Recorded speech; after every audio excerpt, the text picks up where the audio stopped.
Breaking news చూస్తున్నాం. Delhi liquor scam కేసులో arrest అయి తీహార్ జైల్లో ఉన్న బీఆర్ఎస్ ఎమ్మెల్సీ కల్వకుంట్ల కవిత మధ్యంతర బెయిల్ పిటిషన్ పై ఇవాళ రౌజ్ అవెన్యూలోని స్పెషల్ కోర్టు తీర్పు వెలువరించనుంది.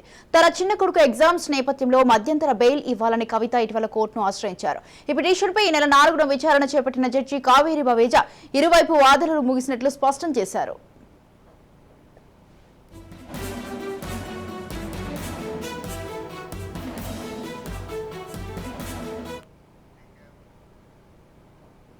అనంతరం తీర్పును రిజర్వ్ చేశారు. సాధారణ బెయిల్ పిటిషన్ పై మాత్రం ఈ నెల 20న ఇరుపక్షాల వాదనలు వింటామని స్పష్టం చేశారు.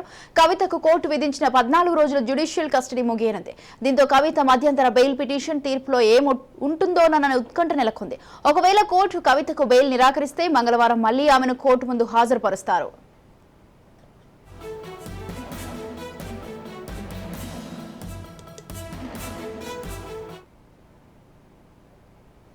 రైట్, ఈ విషయంపై పూర్తి సమాచారం అందించడానికి మా crime bureau chief Inna Reddy phone line లో ఉన్నారు. ఇన్నారెడ్డి, చెప్పండి.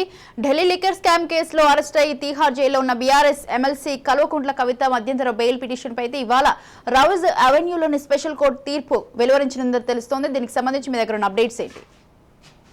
స్వాతి, మన గమనించవచ్చు, ఈ మధ్యంతర బెయిల్ సంబంధించిన వ్యవహారంలో ఇప్పటికే ఇరువైపుల వాదనలు విన్న కోర్టు ఈరోజు జడ్జిమెంట్ ఇచ్చే అవకాశం కనిపిస్తా ఉంది. అయితే కవిత తరఫున అడ్వకేట్లు స్పష్టంగా అంటే కొడుకు విషయంలో ఎగ్జామ్స్ ఉన్నాయి, తర్వాత సడన్ గా తీసుకొచ్చారు కాబట్టి ఇబ్బందికర పరిస్థితిలో ఉన్న నేపథ్యం మీద వాళ్ళు తమ వాదనలు వినిపించారు. తర్వాత ఖచ్చితంగా ఎక్కువ పిలిస్తే అప్పుడు హాజరవుతాము అని చెప్తున్న నేపథ్యం కూడా వాళ్ళు కోర్టు చెప్పడం జరిగింది. ఇదే కాకుండా మరోవైపున కవిత యొక్క బెయిల్ ను అబ్జెక్షన్ చేస్తూ ఎన్ఫోర్స్మెంట్ డైరెక్టరేట్ కూడా ఇప్పటికే కేసు కీలక దశలో ఉంది. తర్వాత ఈ సమయంలో కనుక బెయిల్ ఇస్తే ఖచ్చితంగా సాక్షులను తాగేసే అవకాశం ఉంది కాబట్టి ఎట్టి పరిస్థితుల్లో ఆమెకు బెయిల్ ఇవ్వవద్దని చెప్పినట్టు వాళ్ళు అబ్జెక్షన్ చేసిన పరిస్థితి ఉంది. సో మొత్తం మీద ఇప్పటికీ కేసు విచారణ దశలో, కేసు చాలా కీలకమైన విచారణ దశలో ఉంది. అయితే ఆమె ఒక ప్రజాప్రతినిధి కాబట్టి ఒకవేళ కనుక ఎన్నికలు జరిగితే కూడా ఆమె ప్రజల మధ్య ఉండి ఎలక్షన్స్ లో పార్టిసిపేట్ చేస్తుంది.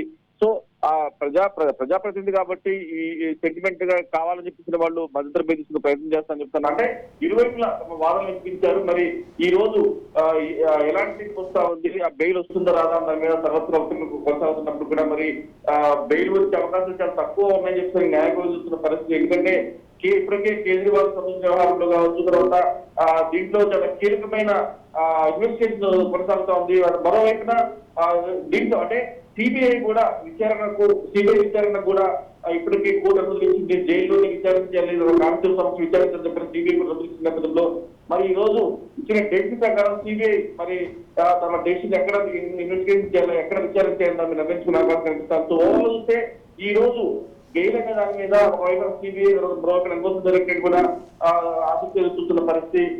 మరి కవితకు బెయిల్ వస్తుందా రాదా అని చెప్పి దాని మీద ఇంకా సర్వత్రా కొనసాగుతూనే ఉంది. Right, thank you Inna Reddy, thanks for the details.